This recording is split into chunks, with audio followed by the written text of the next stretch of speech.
Before the Rings of Power, there were the Silmarils. Before Sauron, there was his master Morgoth.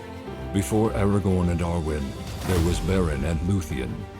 Join us as we explore Tolkien and all the ages of Middle-earth with your hosts from theonering.com, Jonathan Watson and Michael Grumbine. Hey guys, welcome. Hello. Hey, if you're listening to this for the first time because you found us through the Rings of Power, great, thanks. This is much better than the Rings of Power. Right, we're talking about things that we love. Yeah, and so if you like what you're hearing, please give us a review on Apple Podcasts, on Spotify, on anywhere else you listen to your podcasts. I would appreciate that. And check us out on our YouTube channel. I'm sure we'll be posting more things in the upcoming days, weeks, months for the Rings of Power and other Tolkien news. Hey, that new Tales of the Shire game is supposed to be coming out soon. I don't know the day, but sometime soon. Maybe I'll do a live stream of it. It crossed my mind. So that Can't will be worse than the Gollum game. No, I believe that was officially the worst game that came out last year. It killed an entire studio.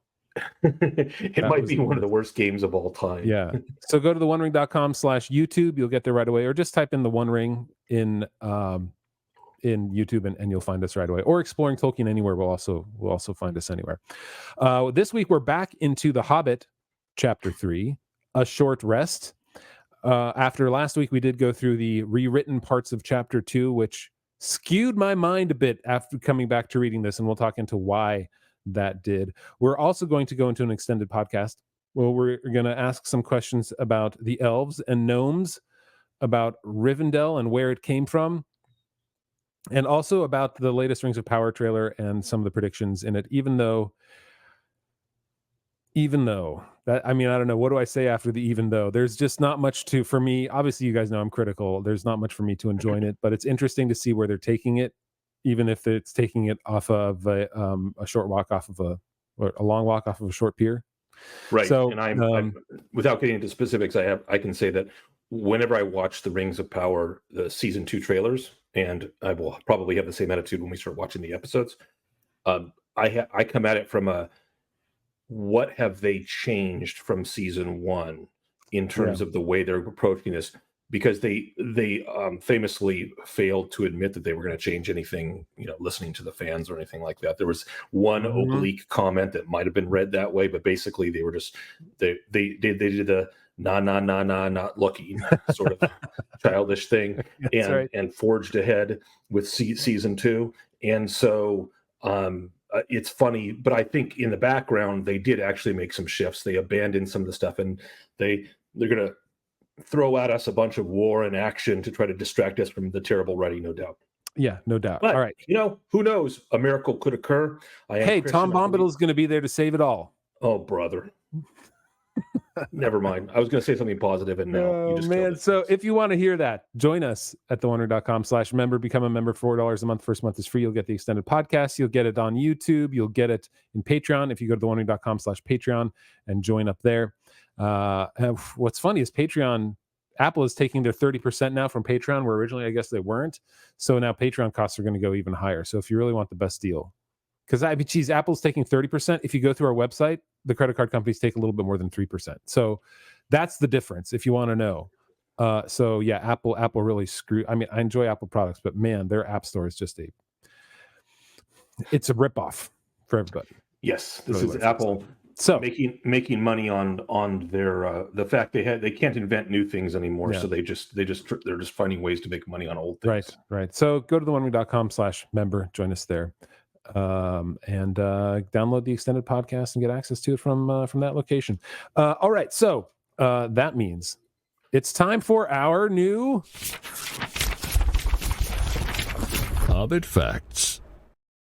Okay, this comes from the history of the Hobbit, the long extended book. I'm getting a lot of Hobbit facts, and sometimes I got to figure out which one I want to go to. So there are a few. So this time, one of the interesting quotes that I came across was Tolkien calling Elrond a fortunate accident of having Elrond in Rivendell in The Hobbit. And so this comes from letter 257 to Christopher Bretherton in July 1964. And he's talking about The Hobbit and answering some questions that this person had. So here's what he wrote. From the Hobbit are also derived the matter of the dwarves, Durin, their prime ancestor, and Moria, and Elrond.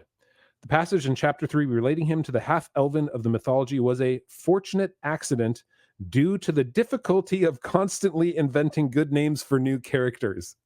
So he put Elrond there. He put the name Elrond there because just like, I can't come up with another name. Because, the name had to mean something. He couldn't just throw some consonants, vowels, and an apostrophe together and say it's a fantasy name like a lot of authors do these days. Or, if you're inventing the name of a massive troll, why don't you call it Damrod? Because Damrod. That's Faramir's friend. It's totally likely that the trolls would have the exact same words that the Rangers of Ithilien do. Dude, that was nuts. Anyway, okay, so and then he goes on to say this. I gave him the name Elrond casually, but as this came from the mythology, Elros and Elrond, the two sons of Arundel, I made him half-elven. Only in The Lord of the Rings was he identified with the son of Arundel, and so the great-grandson of Luthien and Beren, a great power and a ring holder. So when he wrote The Hobbit, Elrond was, in his mind, was just the name. He hadn't really associated him, even here, he says, with the son of Arundel, right? So it was just a casual naming. And so to have Elrond in Rivendell wasn't exactly where he anticipated putting Elrond in the mythology of Middle-earth in the Third Age, because The Hobbit was not necessarily meant to be that. So I thought that was really interesting. So Elrond was according to him, quote, fortunate accident. But that's sometimes what happens. Here's the thing. Is it an accident if he had already created Elrond? The name was in his head, and I'm sure parts of that name, parts of that character are attached to that name, so he couldn't help writing Elrond in that way, even though he was not necessarily the Elrond that he had already talked about as the son of Arundel. Yeah, that was cool. So that is cool. That's very cool. And it's interesting to think that he wrote that letter 2 years before the published version of The Hobbit that we're all familiar with, right? Because that's true. That was the 1960. That was 64. Good point. So it'll be interesting to read the next chapter in the rewrite and see what would have been different about Elrond, if anything. I don't know because I haven't read it yet. And any chance I can do to grab this new letters book. That's a beautiful book. It is a beautiful book. I like it. Not quite as large as the history of The Hobbit, but almost. All right, so we're going to get into chapter 3 here. And I know it's a short chapter, but I feel like if we try to do too much, bite off more than we can chew, we feel that we're not giving it its due. So we're going to stop right sort of after the elves meet the dwarves and Bilbo for the first time, and they do their silly singing. But we're going to divide this into two parts. First part being sort of the land, how they get to Rivendell, and then that short part in Rivendell with the elves. And I've got a little treat if you guys listen to. I've got an oral treat, AURAL treat for you guys for the Elven song that we'll listen to once we get to that point. So stay tuned. Okay, so the world, and it's interesting because after reading the rewritten chapter 2 last week, going over it, called was it The Broken Bridge? Mm-hmm. I think so. Okay. If you remember, I liked that chapter better than the chapter in The Hobbit. I thought it was more mature, but didn't lose as much of its charm. I thought it was a good middle ground. And what it did do, though, is it established the land as a character. It had places, it had important events. There was a geography that was coherent. And in this here, in reading these first few pages of chapter 3 of The Short Rest, it is not that coherent. And so it really, really made clear to me with the work that he did in that rewritten chapter 2 that we don't get here in chapter 3, for instance. And so let me monologue for a minute on this here, and then you give me your take. Sure. Everything in the land seems more random. It seems more near, meaning there's not distance. It seems small. And so, it's almost that randomness and that indistinct aspect of the land really bothered me this time. So, for instance, I'm just going to go through some of the phrases that he uses in order to talk about time, for instance, right? Things being smaller. So he would use things like, just that day or the next day or one morning. So you don't even know how much time has passed at this point. And this is sort of fine, like for a fireside story for children, but it feels like for a book, it doesn't.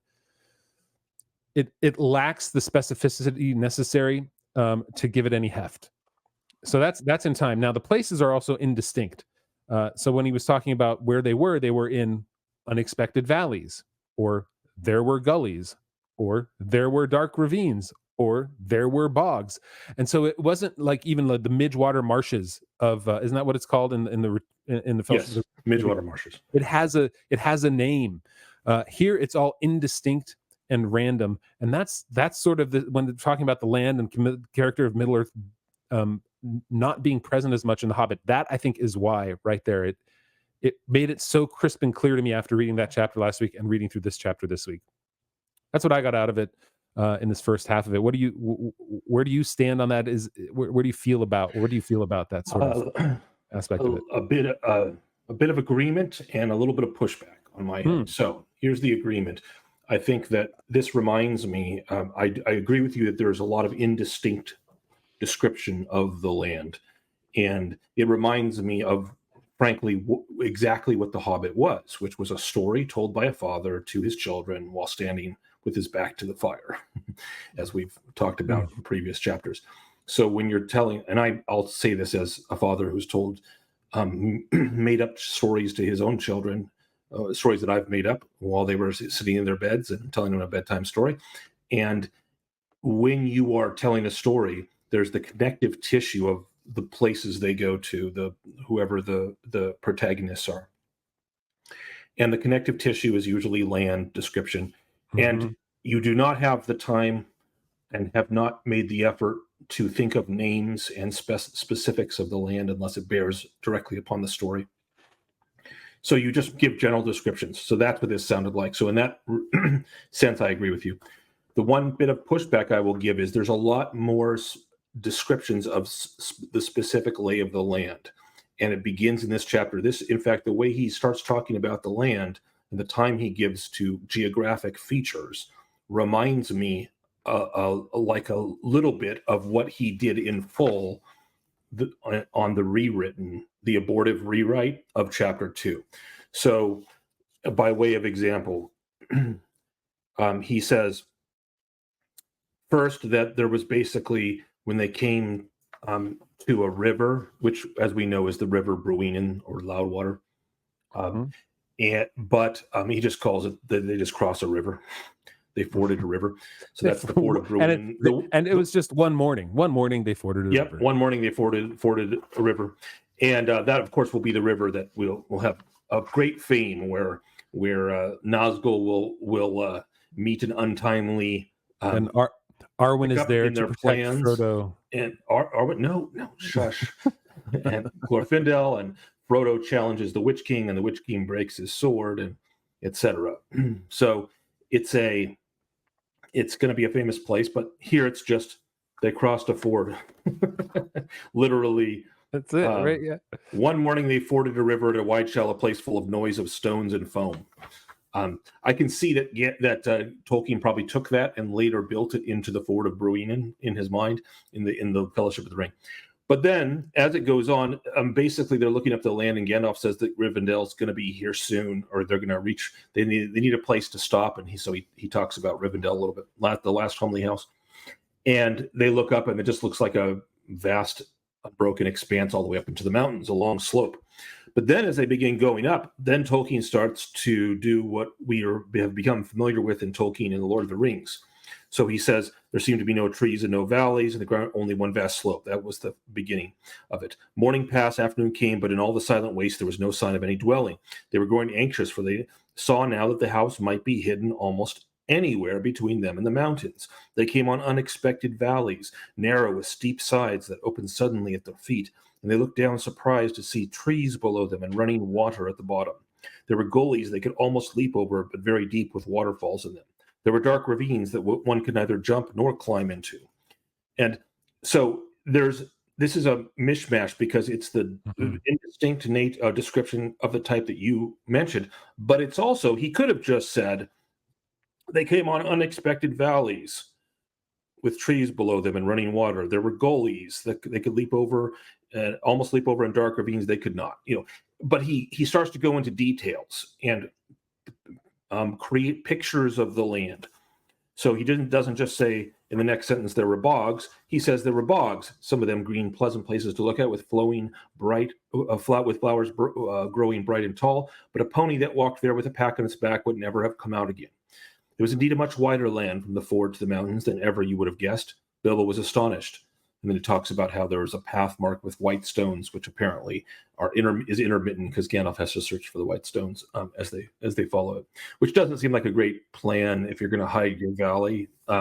So that the fact that there's white stones probably doesn't afford well with the telling of the finding of Rivendell in the Lord of the Rings. But in any case, he's leaning a lot more into a lot more detail about the land, which is different.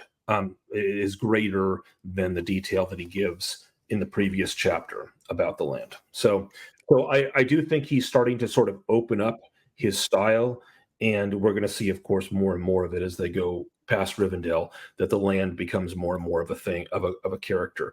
Probably never to the extent that that he does in the Lord of the Rings, but I do see the beginnings of the green shoots, so to speak, of that style starting to build here in this chapter. Yeah, well, that's true. I mean, clearly, what's interesting about this, and Fra brought this up in our Discord chat, which you can get to by going to theonering.com/member and becoming a member for $4 a month.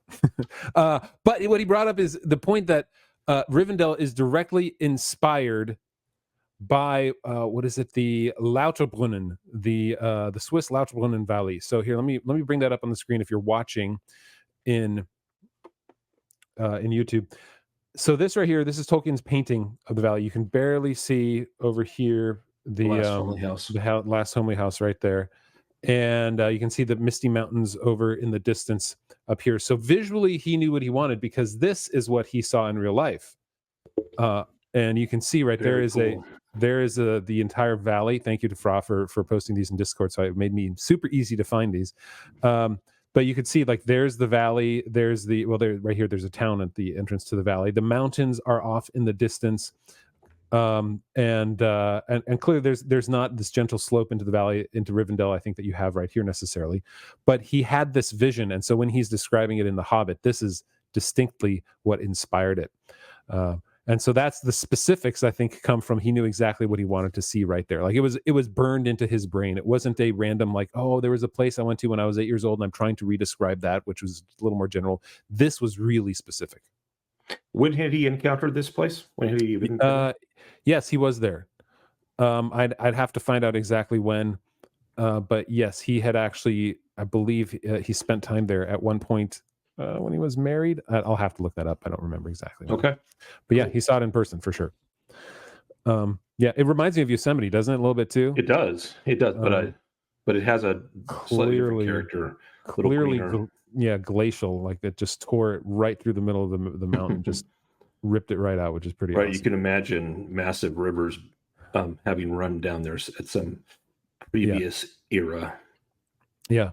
So there you go. That's very cool. Inspired by. Okay, so is it time maybe to take a look at the elves?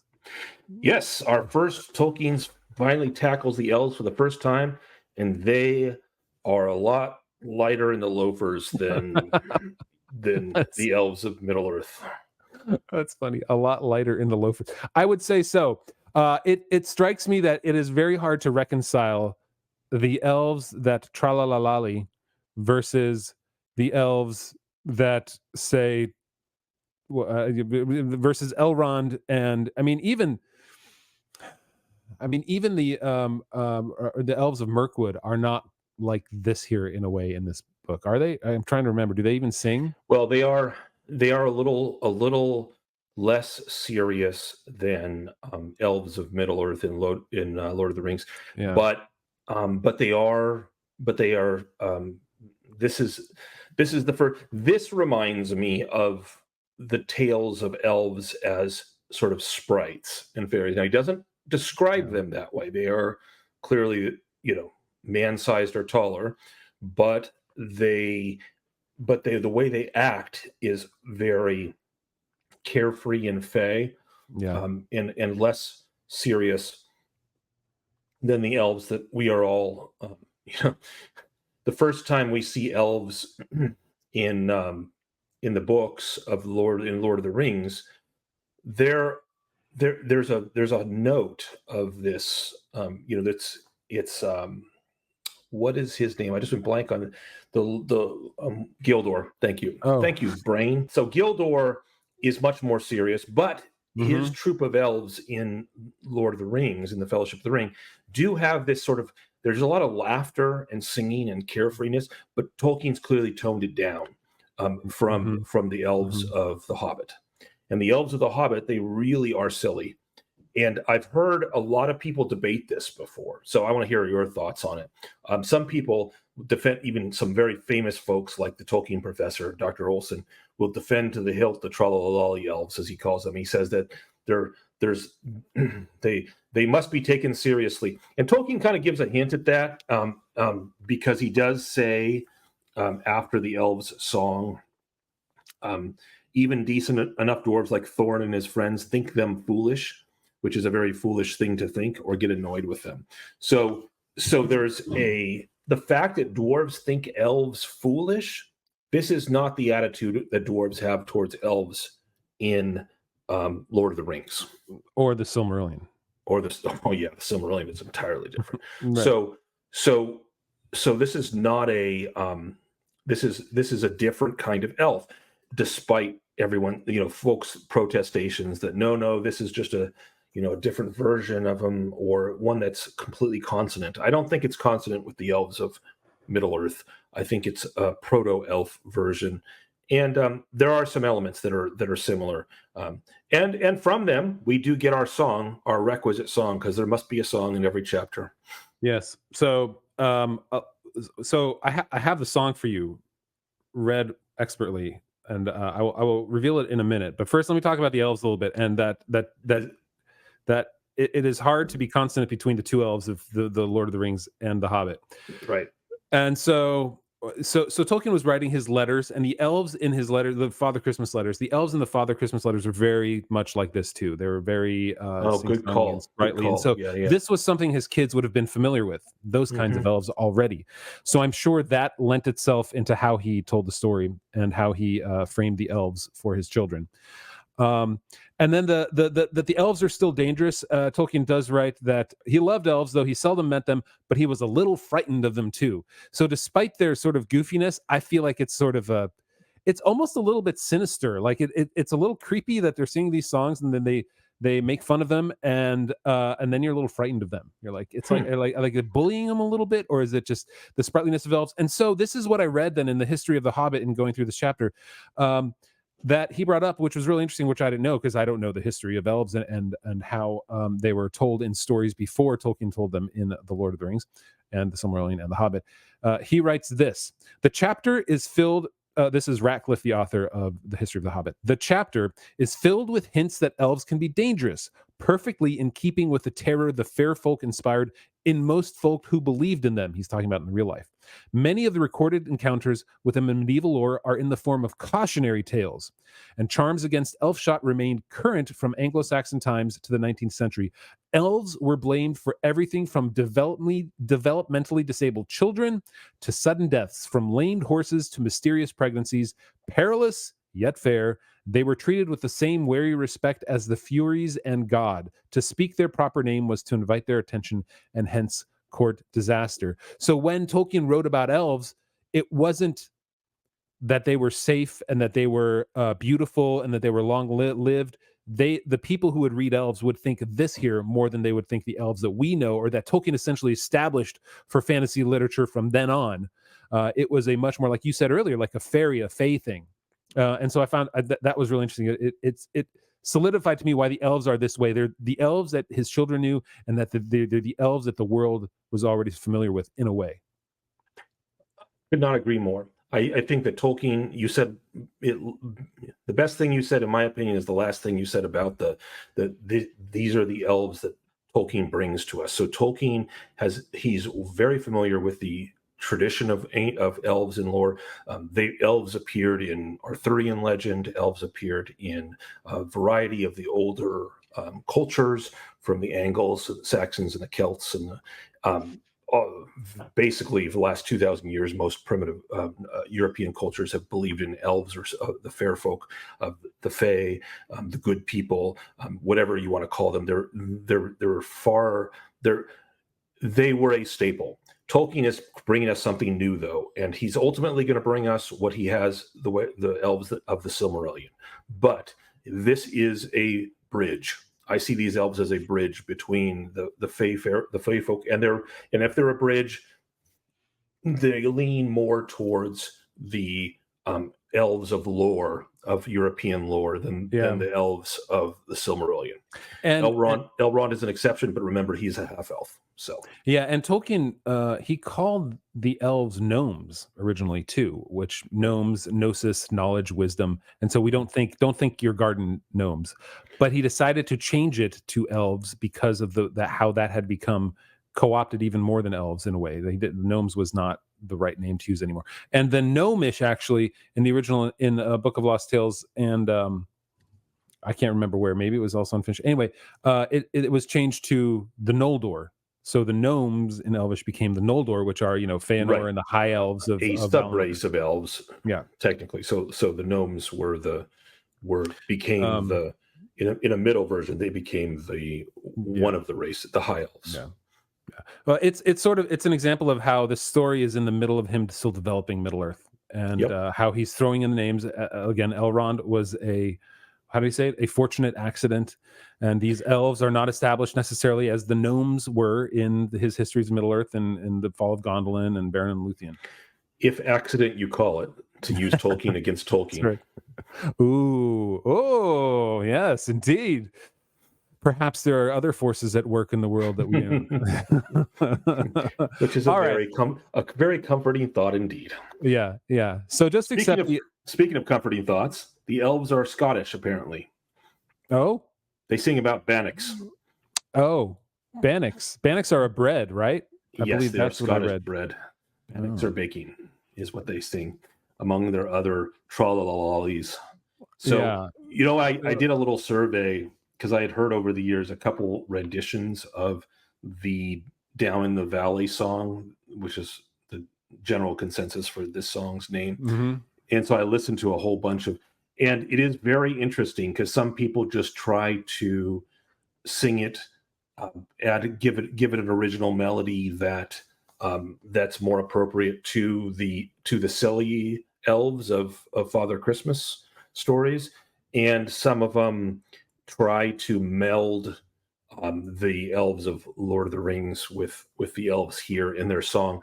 And I have to say, I have not found a satisfying one. Unlike my recommendation for Far Over the Misty Mountains, where I do believe there are a couple of groups, and especially one that does an excellent job with the Dwarvish songs. I have not found, and they actually do, by way of contrast, let me say this: they do one of the women from Clamavi de Profundis sings Galadriel's song, Namarie, the farewell song. And I will hold that up to anyone that is going to try to argue, and I'm looking at you, Tolkien professor, anyone that's going to try to argue that these elves are the same elves, you hold up Galadriel's song, Namarie, against this song, and you realize this is something so different, you can't pawn it off as, these are Sindar elves, and so they're different from high elf. And he truly believes these are, in Tolkien's mind, the exact same elves as they were? Yes, he believes that these are basically just the Hobbit's view of he's trying real hard. He's doing a thing which scholars do. In the world of, when I was in medieval history in graduate school and working towards my degrees, you come across people and they really do. So they get a pet theory about something, one of Chaucer's Canterbury Tales or something from an Arthurian legend or, Spenser's Fairy Queen or something. And they go off on, they build a theory about it, and they work real hard to bring it. And I've heard him at length talk about this when he did a review of he wrote a book on the Hobbit, and I'm not buying it. These are not the same elves as Lord of the Rings. Obviously they're the same elves in one sense because they're the elves of Rivendell, but literarily, and the way they're presented to the reader and the character that they have is just like the elves of Mirkwood are too. The mean-spirited elves that get drunk, and Bilbo's able to push the barrels out because they're partying too hard, and that kind of idea of elves versus what we get in Lord of the Rings is just utterly different. So, not buying it. I mean, he had already written elves for the Silmarillion, and he decided not to make them that way in the Hobbit. So I can't imagine why you would hang your hat on this idea that they're the same elves. They're clearly, like I agree with you, they're clearly not the same. They're like I said earlier, they're more closely aligned with the elves of the Father Christmas tales than they are of the elves of Middle Earth. I love what you pointing that out. That is a really good connection there. Yeah. Okay, so in order to reconcile this, what I had our friend Austin Robertson do. Austin Robertson. Oh no. So he's the voice of the Babylon Bee, and he does any audio that we have, and you can check him out at austinrobertsonvoice.com if you want him to do some work for you. He's really great. I would highly recommend him. Austin's awesome. So I said, okay, let's see. Can we do this song as if perhaps Elrond or a high elf were just speaking it, and what would that sound like if we had him do that? So here we go. Let's listen to this is gonna be rich. Let's listen to Down in the Valley by Elrond Redux. I don't know. Here we go. Oh, what are you doing? And where are you going? Your ponies need shoeing. The river is flowing. Oh, tra-la-la-lolly. Here down in the valley. Of what are you seeking? And where are you making?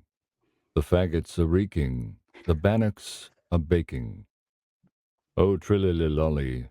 The valley is jolly. Ha-ha. Oh, where are you going? With beards all a-wagging. No knowing what brings Mr. Baggins and Balin and Dwalin down into the valley in June. Ha-ha. Oh, will you be staying, or will you be flying? Your ponies are straying. The daylight is dying. To fly would be folly. To stay would be jolly. And listen and hark till the end of the dark to our tune. Ha-ha. So I guess it's more like Celeborn from Peter Jackson's Lord of the Rings is more closely aligned there. But yeah, I thought that would my be fun. favorite line there is, "Oh, chillilolly, the valley is jolly." So it's just such a contrast with Austin's voice. Yeah, and it's a contrast with the elves of Middle Earth. You can't have Celeborn or Gladriel or Elrond or Glorfindel or any of these guys saying "Trililololly, the valley is jolly." It just doesn't work for me. No, it doesn't. What do you make of the fact that they seem to know a great deal about they know the names of the companions, and they know Mr. Baggins? Well, I think it makes more sense in line with what we read last week, in that you had dwarves along the roads, you had elves still, like Gandalf meeting up with them. There was a little bit more about that, and so clearly they know the land. They're in with the Rangers. He didn't have the Rangers really at this point when he wrote it. So that would be what I think. Was there another thing you'd come across that says like, no, this is their thumb is on the movers and shakers of the world, and Bilbo is apparently one of them? Or well, so I do think there's a direct explanation, which you could say, well, even in this version, not the aborted rewrite version, Gandalf says that he met friends from Rivendell. That's true. That would make sense. And so, right. But while he's there talking with him, do you really think Gandalf starts going through and listing the names of all his companions? That seems unlikely. Especially since it was a brief meeting, and then Gandalf rushed back. So it's doubtful that he was listing off all their names to the travelers from Rivendell, whoever they were. But that's at least potentially possible. And the other option is one where they're Tolkien, and I see this more in line with the Trollalolly elves. They're creatures of Fae, of fairy. Mm-hmm. They where the wilds exist, they also exist. They can hear what's far off, and I don't mean just they have good eyes and ears the way Legolas does in in Lord of the Rings. Although I would point out that Legolas can hear the stones talk. So there's Tolkien kept some of this, but he made it more mature, I think.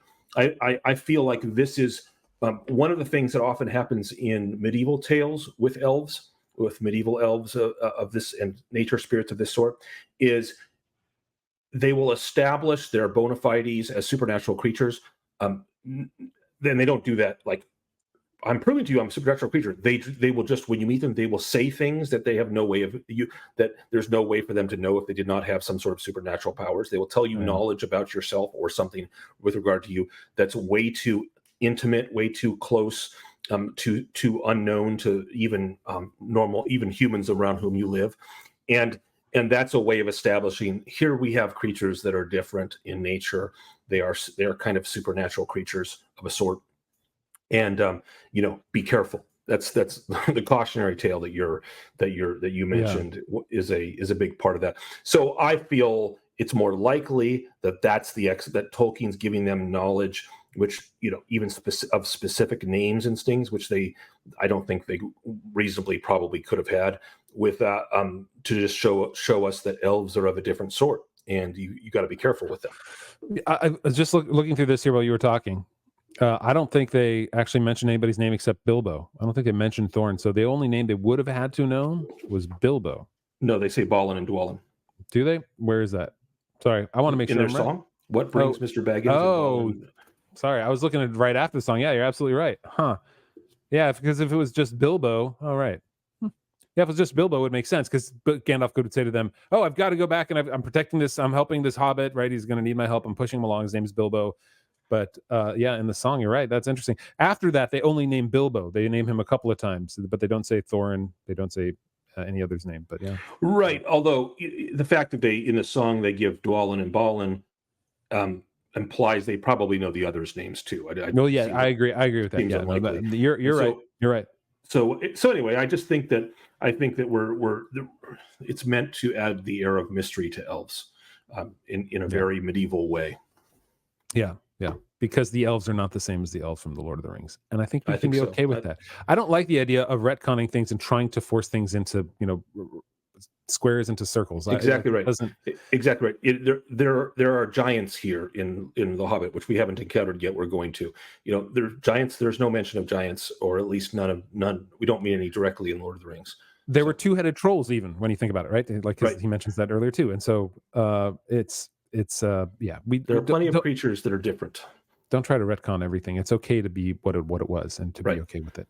Agreed. Agreed. All right. So next week we're going to finish off the second half of the chapter. Unless you have anything else to say, don't mean to cut you off. I think I'm good. Okay. We're going to finish that off, talking about the more specifics and meeting Elrond, and then getting back on their way. We're going to jump into our extended podcast, which you can get to by becoming a member at theonering.com/member or Patreon. No, wait, theonering.com/Patreon. Got to get it right. And thanks to Lynn and Rich for being sponsors. We've lost a couple sponsors. They've downgraded to members, but we still appreciate them. So thank y'all for still being around. But we appreciate everyone, even the freeloaders. Even